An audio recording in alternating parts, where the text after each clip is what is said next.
ذكر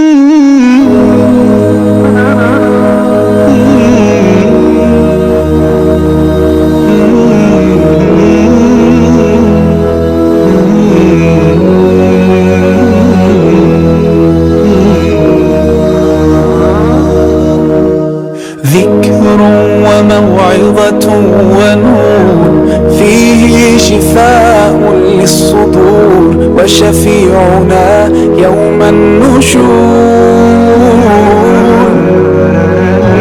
آياته تروي المدى وصفاته نبع الهدى نلقى الجنان بحبه لن تستقيم حياتنا إلا به هو القرآن والفرقان إليه تنصت الأكوان وفيه تعطر الآذان والقرآن ضياء يملأ الآفاق ونور يبعث الأشواق وفيه محاسن الأخلاق هو القرآن.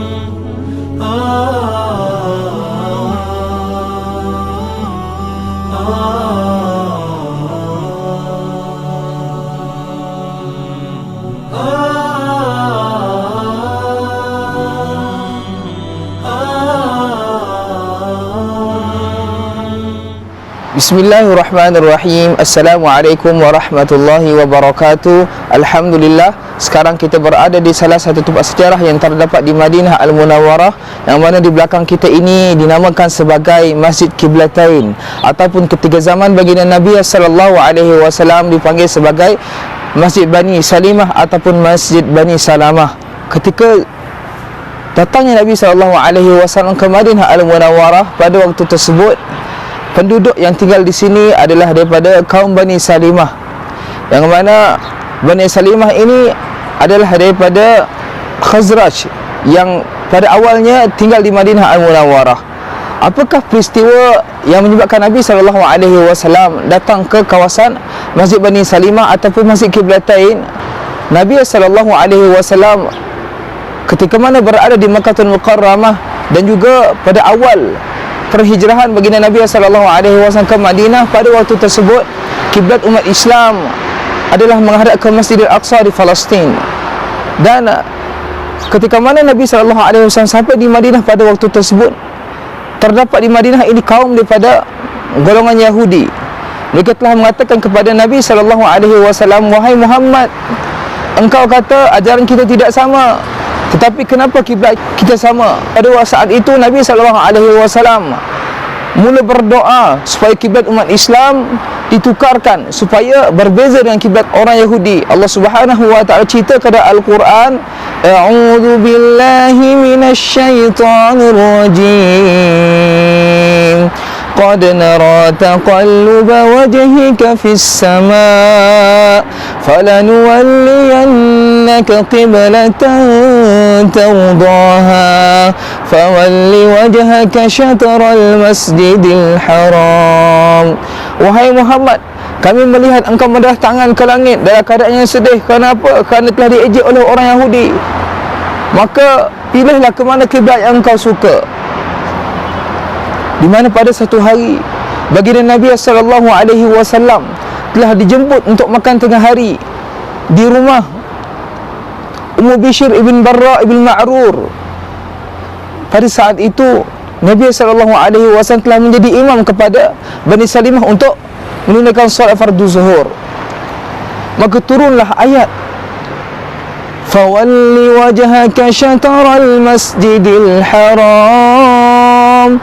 Pada rakaat yang ketiga, pada saat itu bila Nabi SAW mendapat wahyu untuk menukarkan kiblat ke Masjidil Haram, maka serta-merta Nabi SAW telah memutarkan 180 darjah badan Nabi SAW, dan juga para sahabat telah mengikut Nabi SAW, sehingga kan pada waktu tersebut sahabat telah buka jalan kepada Nabi SAW untuk berjalan ke hadapan untuk menjadi imam. Maka bermula saat itu bertukarlah kiblat umat Islam. Selepas lebih kurang 18 bulan Nabi SAW berada di Madinah. Ada yang mengatakan pada saat itu pada pertengahan bulan Sya'ban, ada yang mengatakan pada pertengahan bulan Rajab.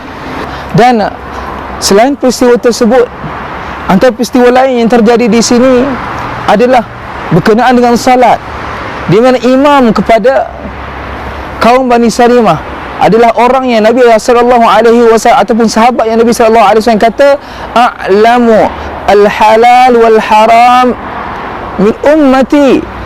Orang yang paling mengetahui halal dan haram daripada umat aku adalah Mu'adz bin Jabal, iaitu sahabat yang menjadi imam kepada Bani Salimah. Di mana pada satu hari Mu'adz telah melaksanakan solat Isyak bersama dengan Nabi SAW di Masjid Nabawi. Dan sekembali Mu'adz ke kawasan Bani Salimah ini, pada saat itu penduduk Bani Salimah belum lagi menunaikan solat Isyak, dan Mu'adz telah menjadi imam kepada Bani Salimah untuk solat Isyak tersebut. Maka Mu'adz bin Jabal telah menjadi imam pada waktu tersebut, sehingga kan dia telah memanjangkan bacaannya. Dia telah membacakan surah Al-Baqarah, sehingga kan ada para sahabat Nabi SAW yang bekerja di ladang tamar, yang ingin bergegas untuk meneruskan pekerjaan mereka, telah keluar daripada solat tersebut, dan perkara tersebut telah diadukan kepada Mu'adz. Maka Mu'adz telah kata, zaka munafik, innahu munafik, dia adalah seorang munafik. Maka pada saat itu dia telah berjumpa dengan Nabi SAW. Sahabat yang dituduh sebagai munafik tersebut telah berjumpa dengan Nabi SAW kerana untuk menjaga iman dia. Nabi SAW telah berjumpa dengan Mu'adz. Nabi SAW telah tanya, wahai Mu'adz, afattanun anta ya Mu'adz, idza sallaita bihim faqra sabbih isma rabbikal a'la wasyamsi wa duhaha. Wahai Mu'adz, Nabi SAW ulang 3 kali, afattanun anta ya Mu'adz, nak menunjukkan perkara ini adalah perkara yang sangat besar. Wahai Mu'adz, adakah engkau ini ingin membuat fitnah? Sekiranya engkau menjadi imam kepada mereka, hendaklah engkau melihat keadaan makmum yang berada di belakang. Bacalah sabbih isma rabbikal a'la, ataupun bacalah wasyamsi wa duhaha, kata Nabi SAW. Inilah antara ahkamus salat yang dapat kita pelajari di sini. Hendaklah seseorang imam itu melihat keadaan makmumnya. Andai kata ramai makmumnya adalah orang yang banyak pekerjaan, orang yang dalam keadaan sedang bekerja, hendaklah dia meringankan bacaan supaya semua makmumnya boleh menyelesaikan salat dengan sempurna.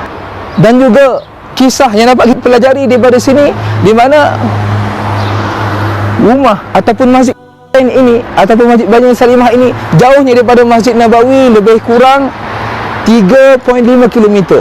Dan pernah Bani Salimah berjumpa dengan Nabi SAW. Ya Rasulullah, sesungguhnya kami ini jauh daripada engkau ya Rasulullah. Kami ini berpindah berdekatan dengan Masjid Nabawi supaya kami sering berjumpa dengan engkau ya Rasulullah, dan sering untuk kami salat bersama dengan engkau. Maka pada waktu tersebut Nabi SAW telah kata, wahai Bani Salimah, tetaplah kamu di sini kerana diarukum tuktabu atharukum. Tempat kamu ini, rumah kamu ini, perkampungan kamu ini akan ditulis kebaikan di sisi Allah Subhanahu wa taala. Maka Bani Salimah tetap berada di sini kerana arahan Nabi SAW. Semoga Allah Subhanahu wa taala juga memberikan jalan yang sama kepada kita. Setiap kali kita berlangkah ke masjid, walaupun rumah kita jauh, tetapi bila kita mengingat berkenaan dengan Bani Salimah ini, kita akan mula menyedari bahawasanya setiap langkahan kita pergi ke masjid tersebut akan dikira pahala oleh Allah Subhanahu wa taala. Jadi itu adalah galakan untuk kita sentiasa pergi menunaikan solat berjemaah walaupun terpaksa berjalan kaki, kerana ianya tidak sia-sia di sisi Allah Subhanahu wa taala, melainkan semuanya akan dihitung di hadapan Allah Subhanahu wa taala kelak, seperti mana Nabi SAW telah kata kepada Bani Salimah, Wallahu a'lam bissawab. Assalamualaikum warahmatullahi wabarakatuh.